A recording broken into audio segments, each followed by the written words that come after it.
Hello, thank you for visiting with me again.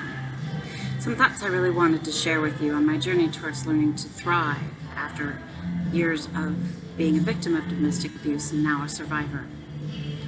The interesting thing is talking with my children who suffered their abuse as well, and as they start to go out in the world and trying to break those chains and be a better human being and better in relationships, I came across this thought on hope to share with you. What's broken can be mended. What's hurt can be healed. And no matter how dark it gets, the sun is going to rise again. Sometimes that's a difficult thing to hold on to for any of us in our everyday experiences. And that brought up the conversation of how do we teach people a new norm? How do we get the early warning signs, those red flags waving? And how do we teach people to avoid going down a journey of an abusive relationship? Well, there's many books, many therapists, many doctors, many different ways people can go through this, and definitely many classes. But interestingly enough, it's just not something you see readily taught in schools. Don't get me wrong, I know many of us, especially of my generation and older, we had those sex education classes and talks. And then even moving into engagement and marriage, there's engagement encounter and marriage couples therapy and encounters before you get married. But that hard journey of dating and getting to know each other, it's just such an emotional journey and sometimes a trial for all of us. And I know some people have had experiences in high school, especially through a Kairos trip, possibly, if some of you are familiar with that. It's interesting to be in a room where you feel safe visiting with a lot of other people, and you discover, as different as you all look on the outside, a lot of you have the same challenges and struggles on the inside. The person you thought was the perfect, beautiful person on the outside, the most popular person, they've got their own self-doubts inside sometimes too. And it's hard to know who's really just as confident on the inside as they are on the outside. Coupled with the biology fact of hormones, the body growing, all of those different things that go on in those teenage years all the way up until they say about the early 20s. It's a difficult growing time for all of us to get in touch with our emotions, with who we are, who we want to be, coupled with just the physiology and the chemical attraction, if you will, period. Well, it's getting in those early years and teaching that self-respect for yourself, and often we say respect for others. In today's world seems to be, you have to earn my respect if I'm going to give it to you. How do we change that? How do we get people to respect themselves and respect others upfront and automatically?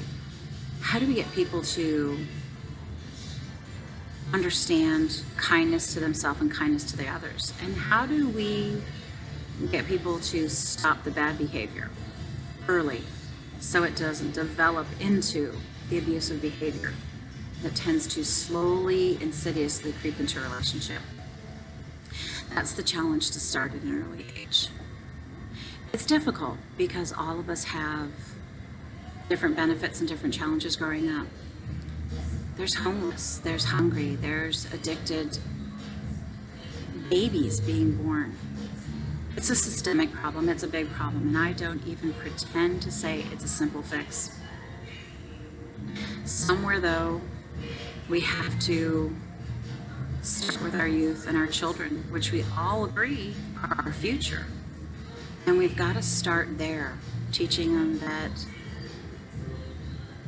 abuse of any nature, of any level in a relationship is not okay and not acceptable.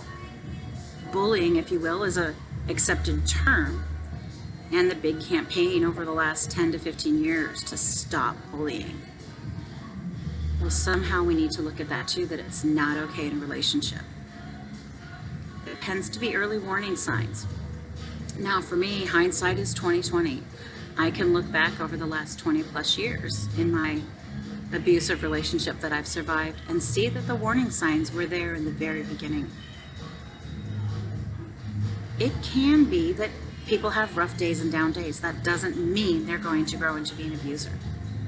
It can be that people have low self-esteem. It doesn't mean they're going to take it out on someone else. It's getting people the support to be happy, healthy, whole people so they can be happy, healthy, whole people with someone else. Just something to think about. I know for me, a turning point was when I realized my teenage children were gravitating towards abusive partners, mentally, emotionally abusing partners, because that's what they were used to. That's what they saw as love from their father. And as much as it was hurtful and as much as it didn't encourage them, they knew how to react to it, they knew how to counteract it, and they knew how just one little glimmer of acceptance from him was so relieving. So they unconsciously kind of thought that same thing. Just a little glimmer of acceptance from this person who's not necessarily so great to me the rest of the time is enough. Yay, look what I've achieved. I've achieved a happy smile from this person after a lot of put downs, insults, passive aggressive comedy or humor, if people like to excuse it that way. I know growing up I often heard, treat people the way you want to be treated. And that's what I always tried to do and instill in my children. And along the lines, the person I ended up marrying, I had that still in my head. Treat people the way you want to be treated. Oh, poor him. He wasn't treated well. That's why he's so broken. That's why he's so sad. I began by making excuses. Well, that's never the time to start. From the beginning, there needs to be a supportive, encouraging, uplifting relationship on both parts. It is true. If you need to fix someone, then you know what? As much as it hurts, let them go. Encourage them to get help. Be a friend. Encourage them to grow. Show them how being your friend and how you're growing and improving things in your life, they can do the same in theirs. And then if you come back together as a partner relationship, terrific. But it is true. You can't fix someone else. They've got to fix themselves. You can show them nurture and support. You can show them care and concern. But I do caution people, be protective of your heart. Do not bury yourself in a box, hoping that one day it'll be better for the two of you. I made that mistake.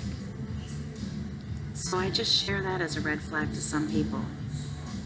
Your heart is such a precious gift, and it can mend because Lord knows, truly, mine is mending and getting stronger every day.